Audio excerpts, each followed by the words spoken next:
Hi, everyone, and welcome. I'm Jacob. And I'm Allie. Hey there. It's great to be here with you and everyone listening. How have you been? Doing well, thanks. Really excited for this. And a big welcome to all of you joining us here at the KoKo Language Learning Lounge. Sure. This is where we help you boost your English skills. We look at ways to improve listening, practice shadowing, that kind of thing. Yeah, it's all about learning in a way that feels natural, Yeah, friendly, like you're just chatting with us. exactly. So what are we getting into today? Well, over the next little while, we're going to unpack why speaking English sometimes feels, well, slow or stressful. Often it's because we're translating in our heads. Right. But the good news is we've got some really practical, easy to use tips and methods, stuff to help train your brain to think directly in English. Mm-hmm. And the goal here, it's really about boosting your confidence, Yeah. making conversations feel smoother, more natural, and honestly, just more fun. Totally. It should be enjoyable, right? It really should. So, before we dive deep, let's quickly touch on three words you'll hear us use quite a bit. They'll help make sense of everything. Okay. Great idea. First up is fluent or fluency. Now, people often think this means like perfection, no mistakes ever. Yeah, that's daunting. It is. But really, fluency is more about speaking easily, without stopping too much. It's that smooth flow where ideas connect right to the English words, Yeah, being understood easily. makes sense. Like water flowing. Exactly. Right. Then we have immerse or immersion. This one's key.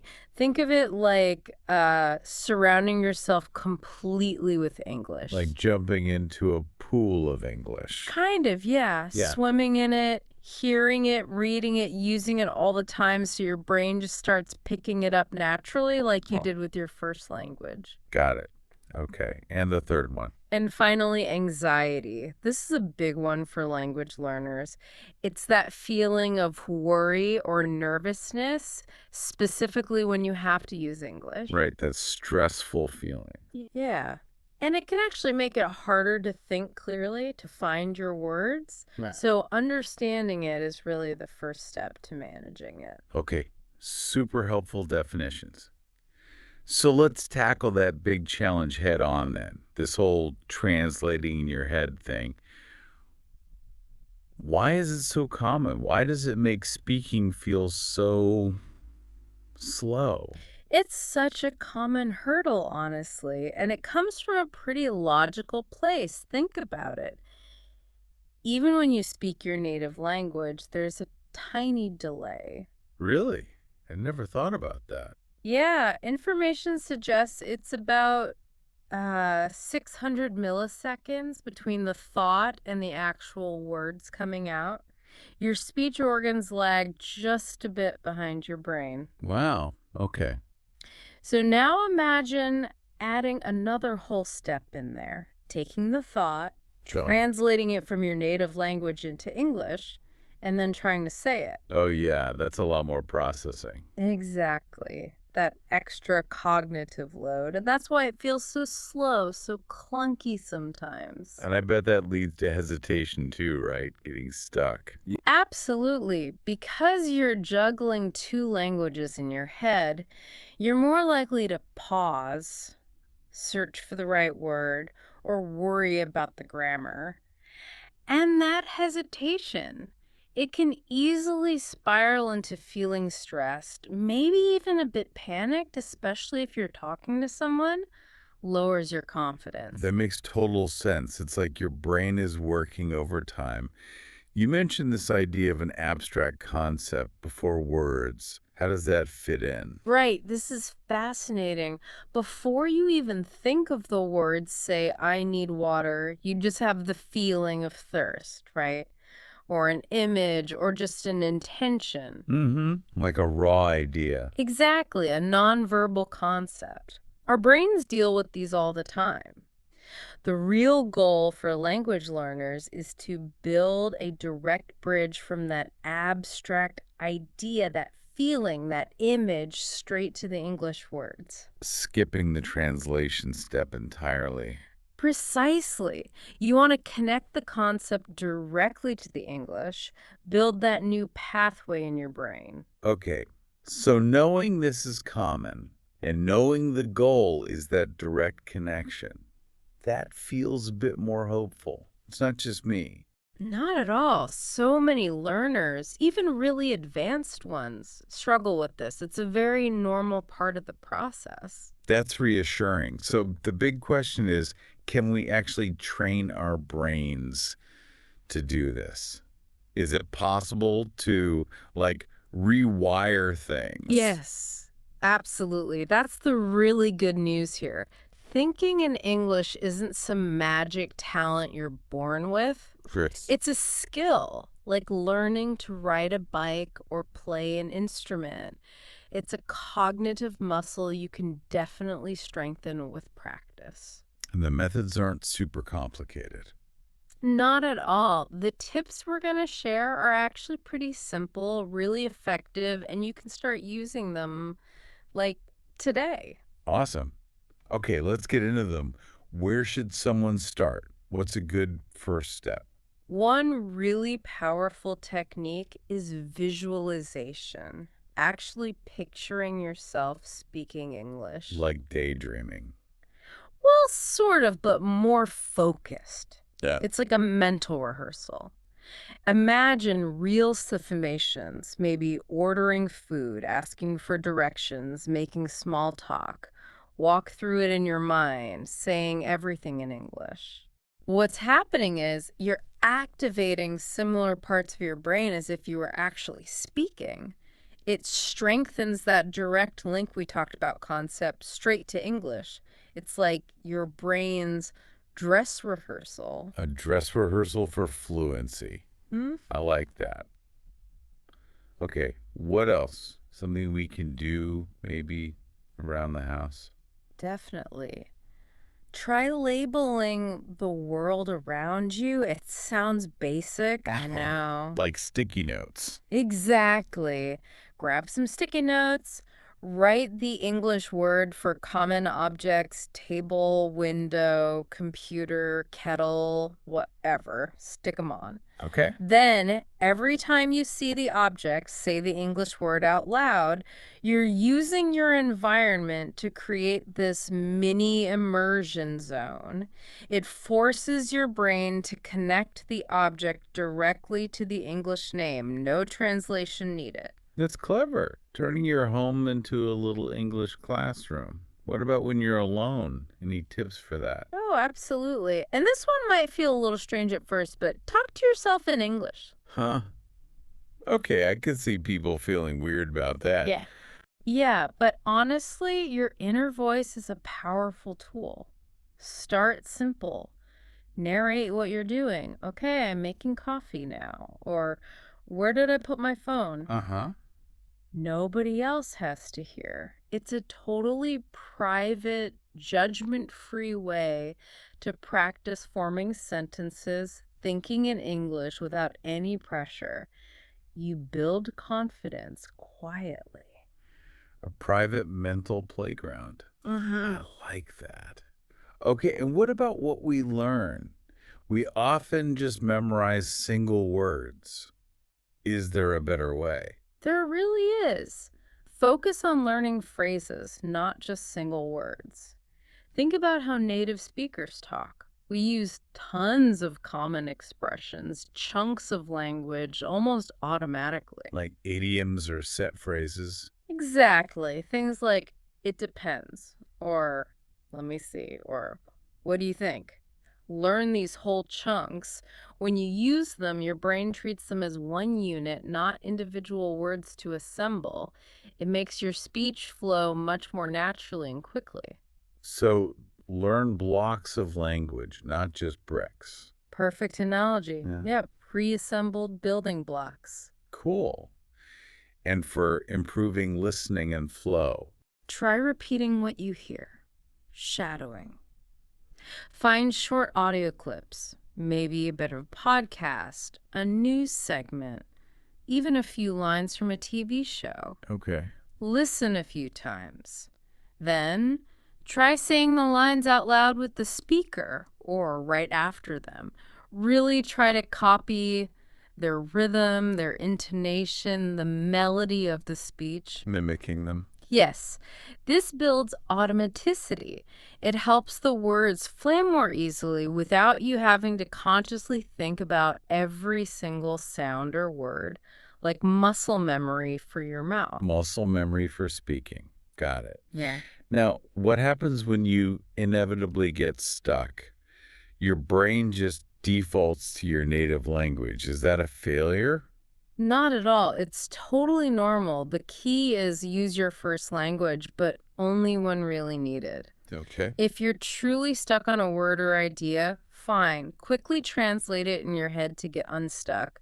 But then, and this is crucial, switch immediately back to English. So use like a quick dictionary lookup, not a crutch. Precisely. It's a temporary support, not the main way you operate.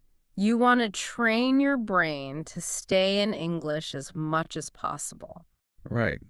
So it sounds like all these techniques require actively doing something with the language. That's the absolute core of it. You have to speak English actively. Listening and reading are vital, for sure, but they're mostly input. Passive learning. To a degree, yes. To really make the language yours, to build those fast, direct pathways, you need output. You need to produce the language. Oh. Record yourself talking.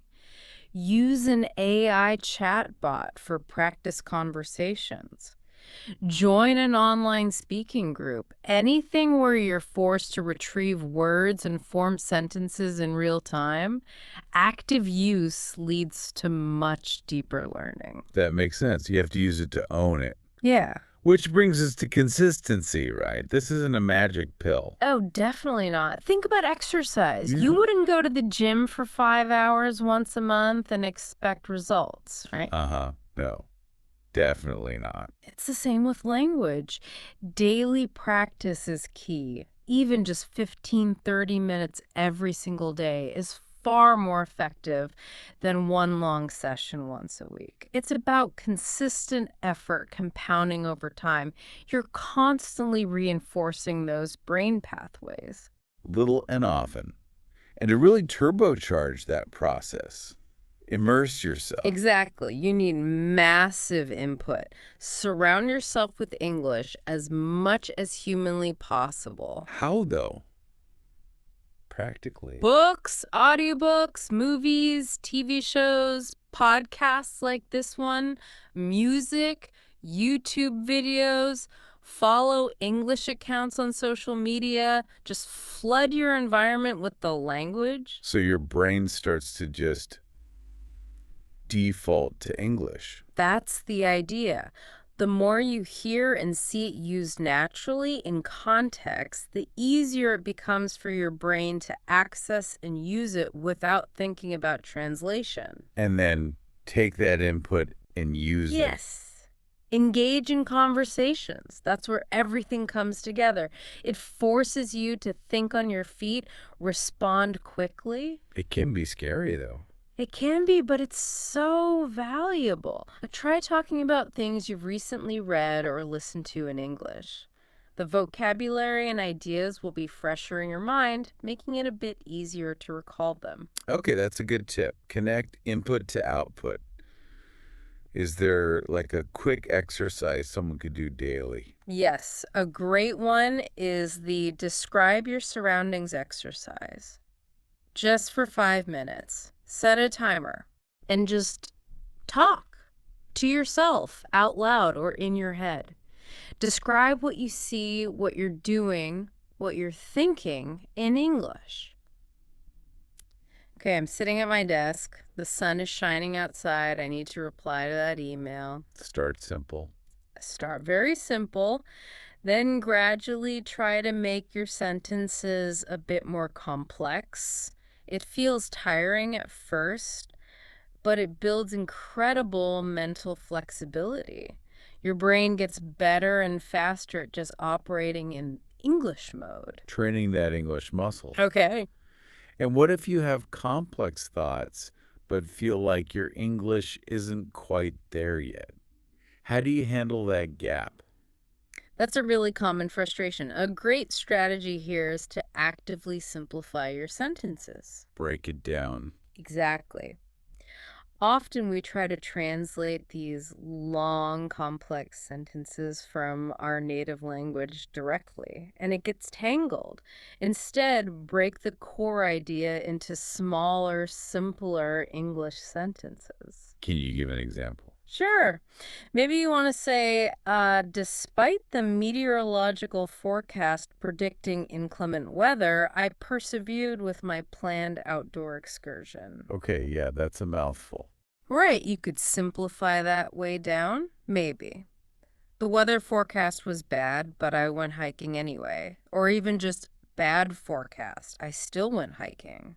Clear, direct, much easier to form in English on the fly. Clarity over complexity. That's really practical. Now, we talked about not relying on translation, but you also said don't be afraid of it initially. Yes, it's a bit of a balance. Especially for beginners, don't be afraid to translate initially. Think of it as um, training wheels. Okay, how so? When you first learn a new word like apple, your brain naturally connects it to the concept of an apple you already know from your first language. That initial translation helps you grasp the meaning quickly.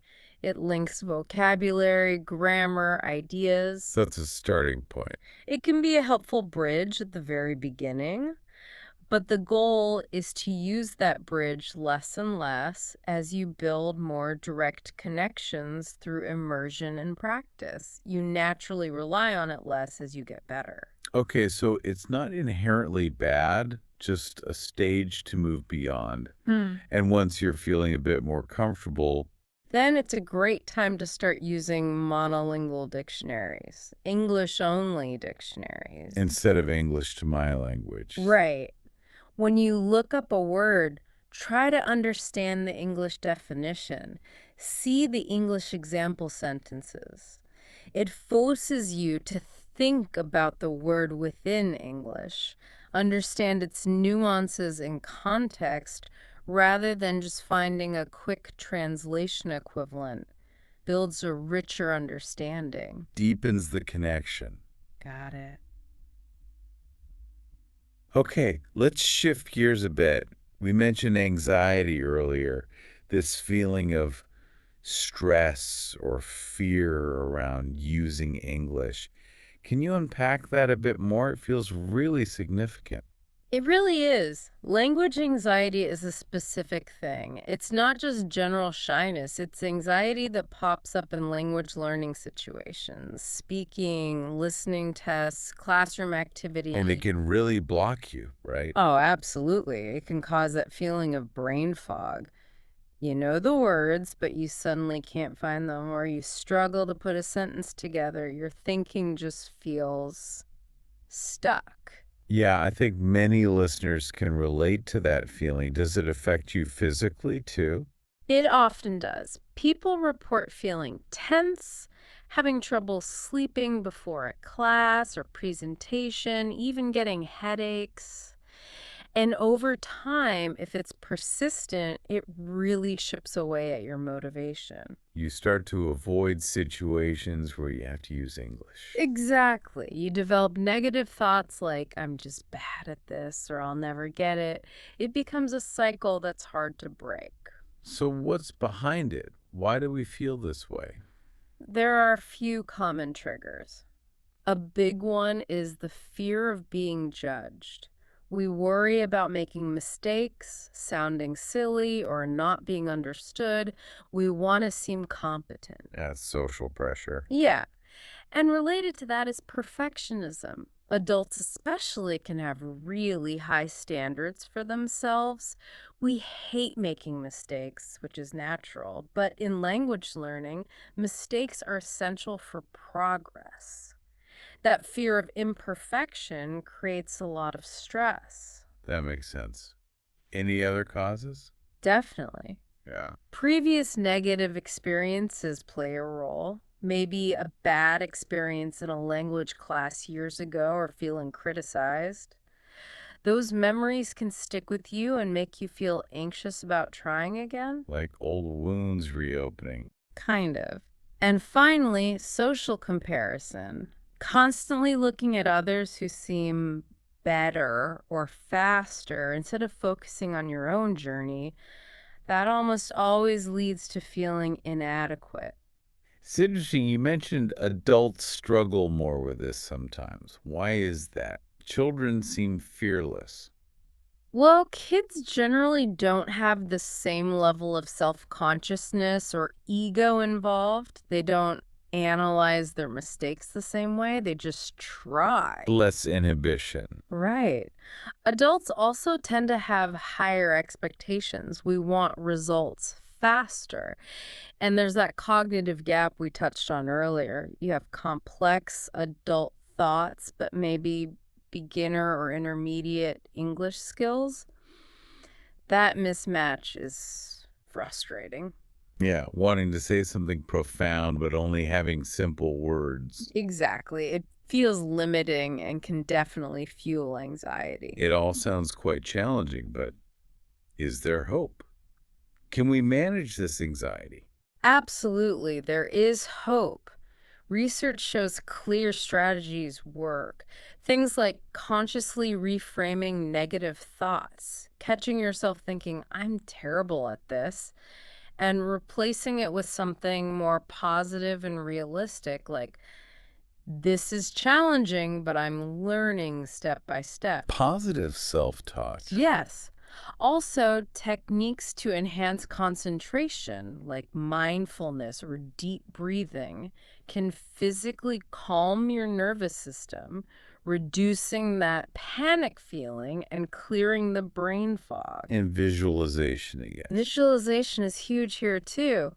Vividly imagining yourself speaking calmly, confidently, understanding others, it helps build a positive mental expectation. It empowers you. The goal is to feel calmer, more capable, and actually inspired to keep learning, not dreading it. That's really encouraging. Mhm. Okay, so we know what helps. We know about anxiety. What about common mistakes, things people do that don't actually help them think in English? Good question. One major one is relying solely on rote memorization of vocabulary lists. Just Yeah. drilling words without context. Why doesn't that work well? Because words don't exist in isolation. You need to know how they fit into sentences, their different meanings, who uses them. Just memorizing lists often means the words don't stick, and you can't actually use them when you need them in a conversation. Right. Context is missing. What else? Another trap is passive exposure. Just having English TV or radio on in the background while you do other things. Doesn't that count as immersion? Not really effective immersion. Your brain needs conscious engagement. You need to be actively listening, trying to understand, noticing things. Just having it on as background noise doesn't lead to much learning. Your brain mostly tunes it out. You need to pay attention. Yeah. Okay. One more. The third big one, especially for people coming from traditional schooling, is too much focus purely on grammar rules in a very rigid way. But grammar's important, isn't It it? absolutely is. But focusing only on memorizing rules and getting every sentence perfectly correct before you speak can paralyze you. Mm-hmm. It hinders fluency because you're constantly overthinking and afraid of errors. Communication gets lost in the quest for perfection. Exactly. It's about finding a balance. Learn grammar, yes, but prioritize communication and understanding. Let the grammar refine itself through practice and feedback. Don't let it stop you from talking. Okay, those are really important pitfalls to avoid. So, pulling all these threads together, what's the big takeaway for someone listening who really wants to make this shift? I think the key is realizing that successful learners tend to be proactive. They take control of their learning, they make a plan, they track what works for them, and importantly, they actively seek out chances to use and be exposed to English. They're intentional about it. Yes, and they pay attention. They consciously notice language when they hear or read it, and they accept that it's a journey. There will be good days and frustrating days. That's normal. Persistence is everything. That's a really kind and realistic perspective, and I just want to echo that. Please be kind to yourself through this process. Mm-hmm. It's okay to struggle. Focus on what you can do, the words you do know. If a thought is too complex, simplify it. Getting your message across is a huge win. Yeah, And celebrate those small victories. Every little bit counts. it really does. And maybe a final thought to leave everyone with. Yeah. What if the biggest barrier to speaking English fluently isn't actually about knowing enough words or grammar rules? What if it's more about learning to trust your own brain? Trusting that with consistent, focused practice, it can learn to think directly in English, just like it already does in your native language. Wow. That flips the perspective, doesn't it? Yeah. Trusting the process, trusting yourself, that's powerful. Yeah. And it all comes back to that consistency. So if you're listening, we really encourage you, pick one thing, just one strategy we talked about today. Maybe visualization, maybe labeling, maybe the 5-minute description exercise. Try it out. Make it a small daily habit. Even 5 minutes. Exactly. Thank you so much for joining us for this deep dive today. It's been great exploring this. My pleasure. And everyone listening, please don't forget to subscribe, like, and maybe share KoKo Language Learning Lounge with anyone else you know who's learning English. Yeah, it really does keep us going and helps us bring you more helpful deep dives just like this one. Thanks again for tuning in, and we'll catch you next time.